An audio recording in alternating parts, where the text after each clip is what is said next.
আসসালামু আলাইকুম প্রিয় কৃষিগুচ্ছ পরীক্ষার্থীরা, আপনারা ইতিমধ্যে অবগত হয়েছেন যে কৃষিগুচ্ছ বিশ্ববিদ্যালয়গুলো তাদের পূর্ব নির্ধারিত 20শে জুলাই যে কৃষিগুচ্ছ পরীক্ষা নিতে চেয়েছিল তা তারা স্থগিত করেছেন। এই বিষয়ে ডেইলি কম্পাসকে বলা হয়েছে যে 2022-23 শিক্ষাবর্ষে 9টি বিশ্ববিদ্যালয়ের কৃষিগুচ্ছের ভর্তি পরীক্ষা স্থগিত করা হয়েছে।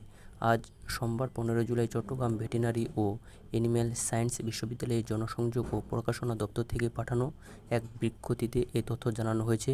নতুন তারিখ ও সময়সূচি পরে জানানো হবে।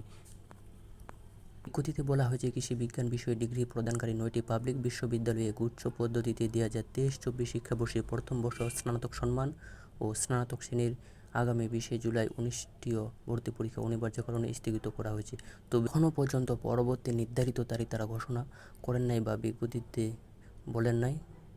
পরবর্তীতে তারা যখন এই সময়সূচি প্রকাশ করবে অবশ্যই আমরা জানিয়ে দেওয়ার চেষ্টা করব।